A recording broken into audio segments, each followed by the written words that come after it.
Welcome back to the Death Guard painting journey. In this episode, we're adding a crucial part to the army, the expandable, chaotic and slightly terrifying cultists. These guys are all about speed and contrast. I painted this 10-man squad using fast layering, shades and a bit of edge highlighting for that battlefield ready look.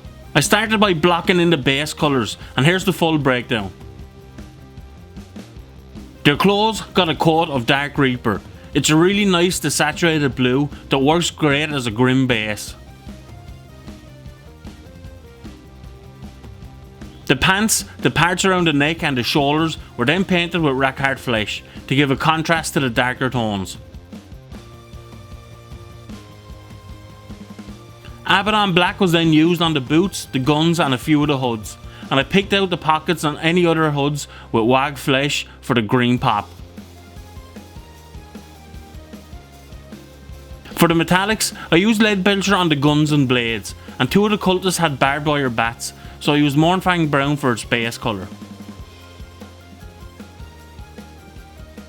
Finally, I give all the skin area a layer of Kislev flesh. It's a thin paint, so 2 layers work best, but remember, there's no need to be perfect at this stage.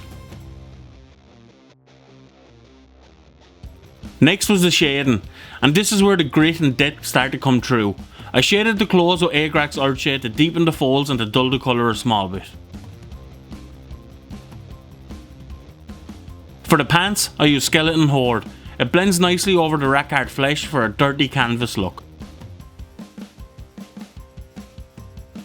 The boots, guns and all other metal parts then got a coat of Nuln Oil to pull everything down and to give it a grime oily tone.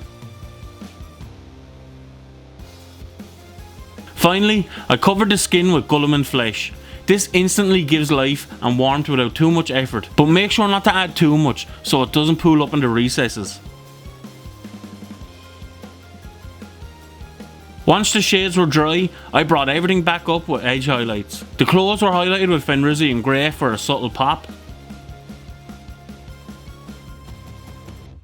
And for the pants, the idea was to use Pallid Witch flesh, but it was way too bright. So I quickly switched to Ushapti Bone, which gives them a look of being worn, but still slightly grimy.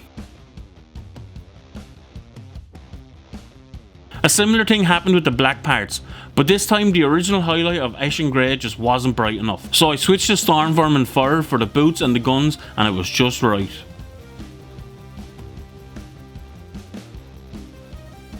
Pockets were then picked out with Wag flesh, while the wooden bats got a dry brush of Scrag Brown to add a bit of warmth to it. For the skin, I brought it back up by going back to Kislev flesh, just on the higher raised parts of the arms.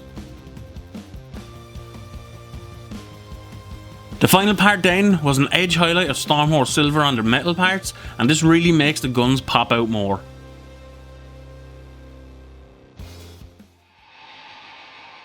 And that's the 10-man squad.